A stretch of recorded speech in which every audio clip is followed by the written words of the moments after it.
Kilmar Abrego Garcia's human trafficking case. He's still behind bars here in Tennessee, but by the end of the week, well, his case could be moving forward. A temporary stay set to expire on Friday, meaning Kilmar Abrego Garcia could be released from custody to await trial. And it's forcing the Trump administration to make its next move. All the while, Garcia's legal team has a new strategy of its own. Kilmar Abrego Garcia's lawyers are asking a judge to dismiss the human smuggling case against him on the grounds of selective vindictive prosecution, claiming the government is retaliating against Garcia for challenging his wrongful deportation to El Salvador. Bring Kilmar home. Lawyers admit a path forward like this is infrequent and rarely succeeds, but they believe if there ever was a case where it applies, it's now. The Trump administration must decide what to do next. If it stands, proceed with the human smuggling case or turn Abrego Garcia over to ICE for deportation. The government has stated it plans to deport Garcia to a third-party country if he's released on bail. The problem with my license. Part of this case stems from Garcia's Tennessee traffic stop in 2022, where body camera footage shows troopers suspect that he's involved in human trafficking, but nonetheless let him go, instead reporting him to ICE under the Biden administration. You know what you got here, right? By 2025, ICE eventually arrested Abrego Garcia and deported him to El Salvador, committing an administrative error that forced his return back to the U.S. to face criminal charges where he's been ever since, with the legal battle playing out as a landmark immigration case in the national debate on immigration. Kilmar Abrego Garcia has been released from a Tennessee jail and is on his way back to Maryland. Garcia was being held in the Putnam County Jail while he awaited trial on federal human trafficking and smuggling charges. Now, federal officials argued for the mistakenly deported Salvadoran man to remain in custody, but two federal judges turned down their request due to another ruling from a federal judge in Maryland. The government must provide 72-hour notice before any attempt to deport him again and place him under supervised release. It's still unclear what happens to him once he arrives in Maryland. The Trump administration has previously expressed interest in deporting him again. They say he's a member of an MS-13 gang and carries the threat of violence, referencing two protective orders filed and then rescinded by his wife. But Abrego Garcia has never been convicted of a crime, and his supporters argue he was denied due process when initially deported to El Salvador in March. The Trump administration has to provide 72 hours notice to ICE, or if ICE plans to deport him to a country other than El Salvador. If he stays in the country, Abrego Garcia will need to return to Tennessee for his human smuggling trial in January. Abrego Garcia's lawyer released a statement following today's release, saying in part that his prosecution is due to the government's vindictive attack. He goes on to say Abrego Garcia is grateful the courts have provided meaningful due process. Governor Wes Moore also released a statement saying the political fight around Abrego Garcia was never about one person, but about the laws that govern the country. And Maryland Senator Chris Van Hollen, who visited Abrego Garcia while he was deported in El Salvador earlier this year, says this case doesn't end with today's release, and he'll continue to fight for Abrego Garcia's rights to due process. New tonight, the Trump administration gives Kilmar Abrego Garcia an ultimatum: plead guilty, serve prison time, and then get deported to Costa Rica or get sent straight to Uganda. All of this coming to a head this Monday. New court records filed Saturday show attorneys outlining the ultimatum the Department of Homeland Security gave Kilmar Abrego Garcia the same day he was released from Putnam County Jail on Friday.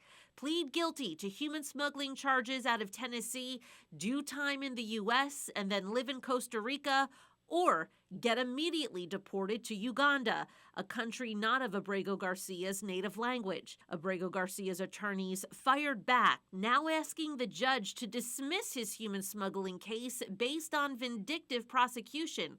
They wrote, DHS and ICE are trying to coerce Mr. Abrego into accepting a guilty plea in his criminal case, holding over his head the prospect of possible indefinite detention, or worse, in a country halfway across the world. Here's Abrego Garcia leaving the Putnam County Jail on Friday after a judge released him while he awaits trial in Tennessee for this 2022 traffic stop. No drugs or anything? Tennessee Highway Patrol officers found at least 8 people inside Abrego Garcia's vehicle. Federal prosecutors say they have evidence and money trails showing he trafficked thousands of undocumented immigrants into the U.S. for financial gain, including gang members and children. Abrego Garcia's family says he fled gang violence in El Salvador to work construction in Maryland. Abrego Garcia greeted his family in Maryland for the first time Friday in 5 months. He released this message in Spanish, thanking all the people who have supported me because after so much time, I realize that many people have been on my side with positive things. Abrego Garcia is ordered to stay at his brother's Maryland home with an ankle monitor while awaiting a January trial in Tennessee. But ICE has ordered him to report to their Baltimore field office on Monday. And U.S. Homeland Security Secretary Kristi Noem posted on X yesterday, in part, activist liberal judges have attempted to obstruct our law enforcement every step of the way. We reached a new low with this publicity-hungry Maryland judge mandating this illegal alien who is a MS-13 gang member, human trafficker, serial domestic abuser, and child predator to be free. We will not stop fighting until this Salvadoran man faces justice and is out of our country. Now, what exactly will happen on Monday when Abrego Garcia is ordered to turn himself into ICE is uncertain, but I can tell you ICE cannot deport him before waiting 72 hours. So the earliest he could exit the country, if nothing happens before then to stop this, is late Wednesday. We'll be keeping you updated. Right now, 7 minutes past the hour at the live desk, you're watching some of the last few seconds of freedom for Kilmar Abrego Garcia. His freedom over the weekend was short-lived because right now he is back in ICE custody. We just watched him surrender at the facility in Baltimore. He now faces possible deportation to Uganda. He spoke at a news conference just a few moments ago. We shared it to you live. Here's part of that briefing right now. Queridos hermanos y hermanas, mi nombre es Kilmar Abrego Garcia. Brothers and sisters, my name is Kilmar Abrego Garcia. And I want you to remember this. Remember that I am free, and I was able to be reunited with my family. He is accused of having ties to the criminal gang MS-13, as well as facilitating smuggling of illegal aliens. He was just released from criminal custody in Tennessee on Friday. Now he awaits the federal trial. His legal teams were quickly informed on Friday that the government is going to try and deport him to Uganda. So that's where we've gathered that information. All of this comes after Abrego Garcia rejected a plea deal to be deported to Costa Rica in exchange for him pleading guilty to those smuggling charges and remaining in jail. Updates as we get them, as he is now back with ICE in those offices in Baltimore this morning. The Pentagon, and maybe the Secretary of Defense can weigh into, is the Pentagon preparing for military deployment to Chicago? And with what you said there, are you waiting for the governor? We're ready to go anywhere. We have a full complement of great human beings. We're full. You know, our military is full. We were way empty 1 year ago. Now we're full. So we can go anywhere on less than 24 hours notice. Are you waiting for the governor? And we're doing a lot to interdict to stop drugs from coming in too. We have ships out on sea. You know, we have nobody coming through our border anymore. Nobody. Doesn't that feel good to know that you don't have prisoners coming in and, you know, killers, murderers? We had 11,888 murderers come in, led in by the Biden administration. Many of them have been captured, but we still have a couple of thousand that are out there. Some of them, 50% of them killed more than one person, okay? But a lot of them have been captured.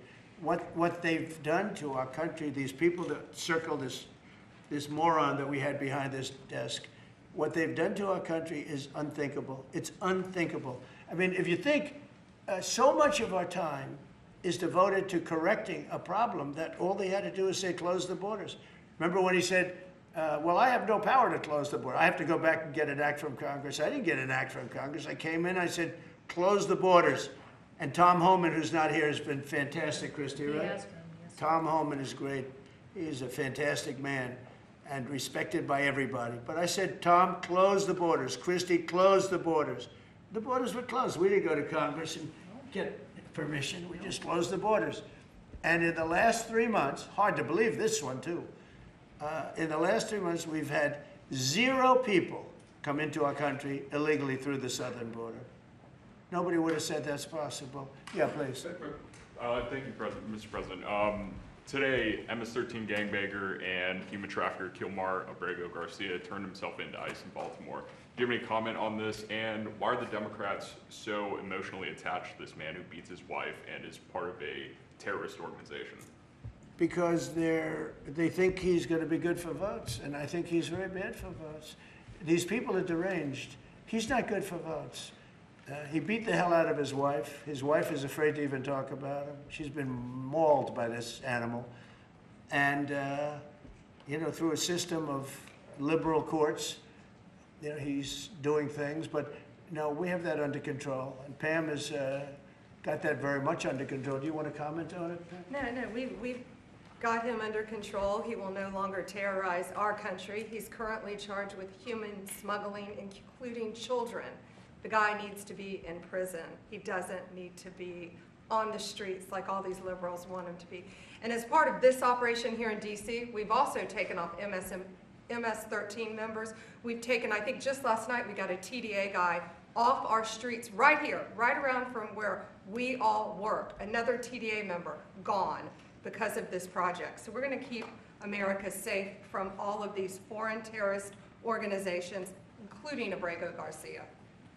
There was no need for them to take him into ICE detention. He was already on electronic monitoring from the U.S. Marshal Service and basically on house arrest. The only reason that they've chosen to take him into detention is to punish him.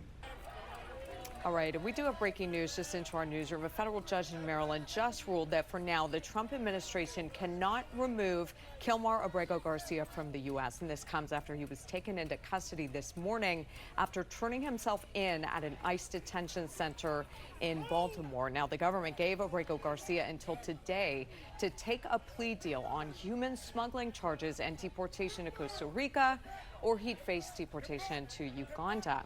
His attorney filed a new lawsuit to order his release and slow down his removal process to challenge the deportation to Uganda. A federal judge said today she will allow him to remain in the U.S. while the legal process plays out. Abrego Garcia has denied the human smuggling charges. Meanwhile, activists and community leaders held a prayer visit. Kilmar Abrego Garcia has in many ways become the face of the Trump immigration crackdown. Tonight, he's back in the custody of U.S. Customs and Immigration Enforcement. He was sent to a high-security prison in El Salvador months ago, despite an order from a judge prohibiting the government from sending him there. The fight over what happens next is heating up. No perdamos la fe. Kilmar Abrego Garcia urging his supporters not to lose faith, despite a homecoming likely to be short-lived. Up with liberation! Down with deportation. Supporters welcoming him home after he was mistakenly deported to his home country of El Salvador, sent to this prison where he was visited by Maryland Democratic Senator Chris Van Hollen, as previous criminal complaints about him came to light. So where do y'all live at? Where are you living? I live in Maryland. That includes this video of him being stopped by Tennessee Highway Patrol and given a warning, plus domestic abuse allegations by his wife, who in recent months has been lobbying for his release. His mandatory check-in at a Baltimore ICE facility getting him re-detained and being processed for deportation.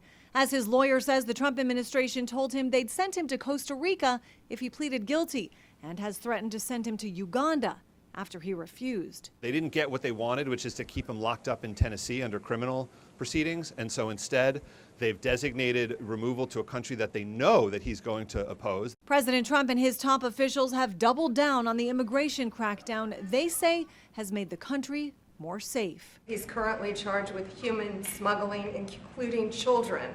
The guy needs to be in prison. He doesn't need to be on the streets like all these liberals want him to be. We have nobody coming through our border anymore. Nobody. Doesn't that feel good to know that you don't have prisoners coming in and you know, killers, murders. Abrego Garcia's lawyers insist his detention violates due process and say he shouldn't be deported without first letting him make his case in court. I'm Christine Frizzell reporting.